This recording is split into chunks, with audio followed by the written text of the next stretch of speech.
नमस्कार। खबर दुनिया में आज देखेंगे वेनेजुएला पर सामने आए रूस और अमेरिका। मेसी के फैन अहमदी हुए परेशान। रूस में पोलर बियर के कारण लगा आपातकाल और जापान में चोरी हुए पेड़। इसके अलावा दुनिया रंग बिरंगी में देखेंगे एक शख्स जिसने नहीं धोए 10 सालों से हाथ, और भी बहुत कुछ।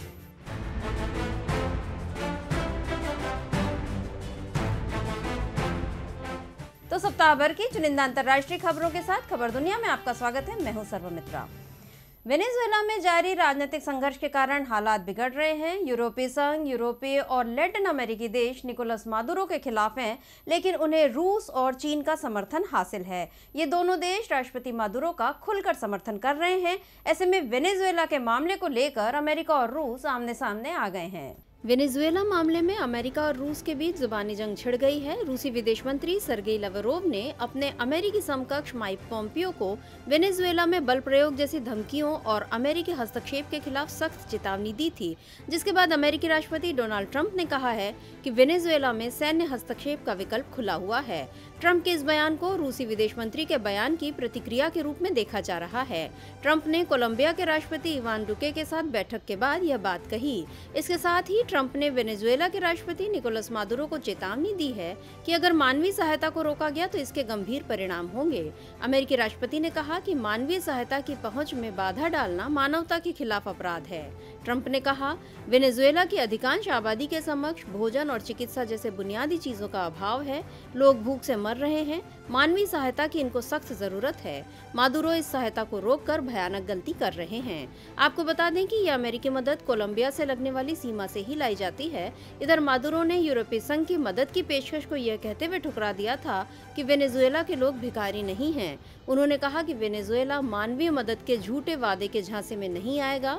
वेनेजुएला काम करेगा, उत्पादन करेगा और अपनी अर्थव्यवस्था को आगे ले जाएगा। हम भिखारी नहीं हैं।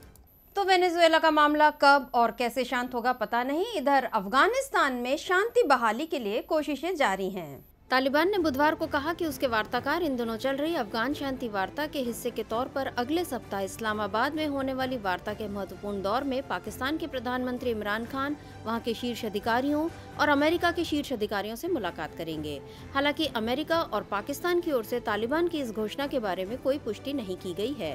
तालिबान के प्रवक्ता ज़बीउल्लाह मुजाहिद ने एक बयान में कहा, पाकिस्तान सरकार के औपचारिक निमंत्रण पर 18 फरवरी को इस्लामी अमीरात और अमेरिका के वार्ताकारों के बीच इस्लामाबाद में एक और बैठक होनी है।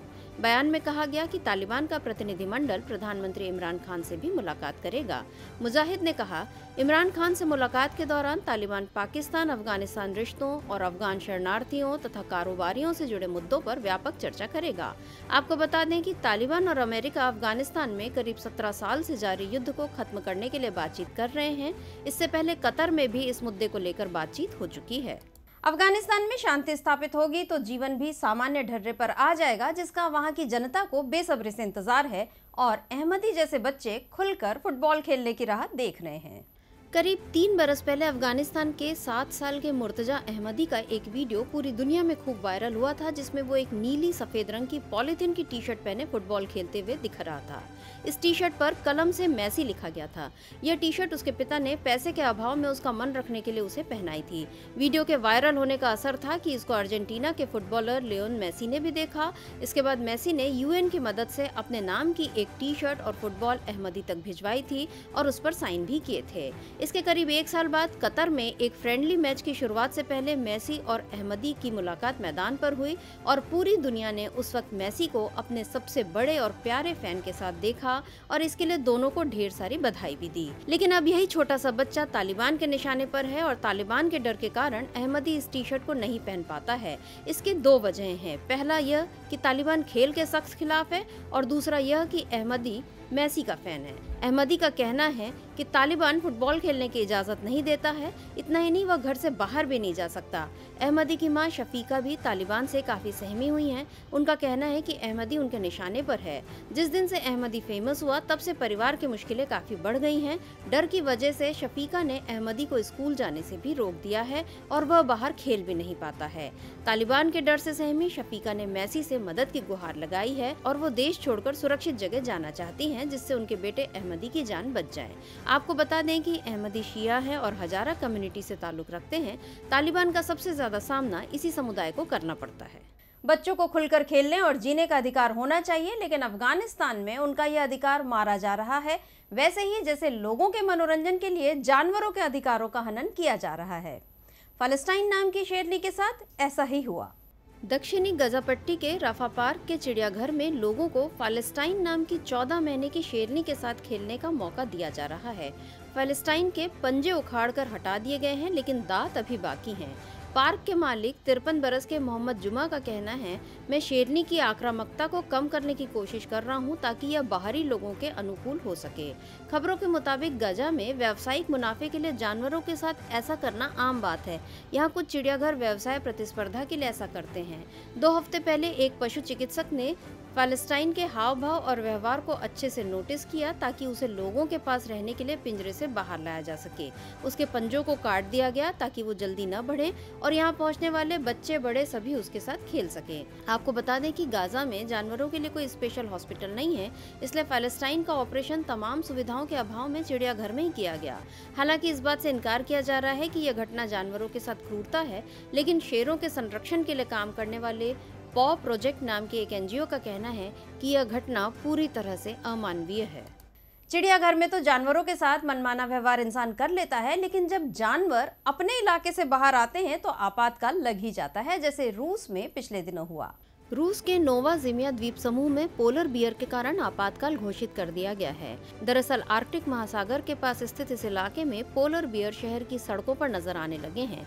पोलर बियर ने कई निवासियों पर हमले भी किए। ये सब जलवायु परिवर्तन के कारण हो रहा है, क्योंकि सामान्य तापमान बढ़ने से पोलर बियर के लिए अब भोजन की कमी हो रही है और इसी कमी के कारण कभी कभी भटकते हुए वे रिहायशी इलाकों में आ जाते हैं। गर्म होते आर्कटिक के कारण पोलर बियर के लिए शिकार करना पहले से काफी मुश्किल हो गया है। वैसे पोलर बियर के रिहायशी इलाकों में आने की यह पहली घटना नहीं है। 2016 में भी ऐसी ही एक घटना हुई थी। उस वक्त मौसम की जांच करने वाली टीम ट्रिनॉय नामक इलाके में थी। जब अचानक क्षेत्र में पोलर बियर दिखने लगे, तब कई दिनों तक टीम के निकलने पर रोक लगा दी गई और बाद में हेलीकॉप्टर के जरिए उन्हें सुरक्षित निकाला गया। रूस में पोलर बियर के शिकार पर प्रतिबंध है, इसलिए रिहायशी इलाकों में दिखने पर भी उन्हें मारा नहीं जा सकता।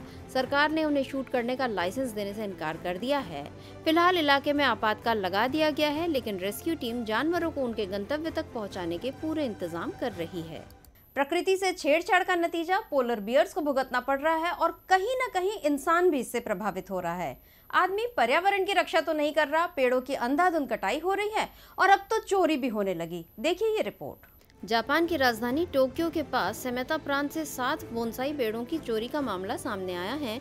इनमें 400 साल पुराना शिम्पाकू पेड़ भी शामिल है। इसे दुनिया में सबसे ज्यादा पसंद किया जाता है। इन सभी पेड़ों की कीमत 83,78,000 रुपए यानी करीब $1,18,000 बताई जा रही है। केवल शिम्पाकू पेड़ की कीमत ही 64 लाख रुपए से ज्यादा है।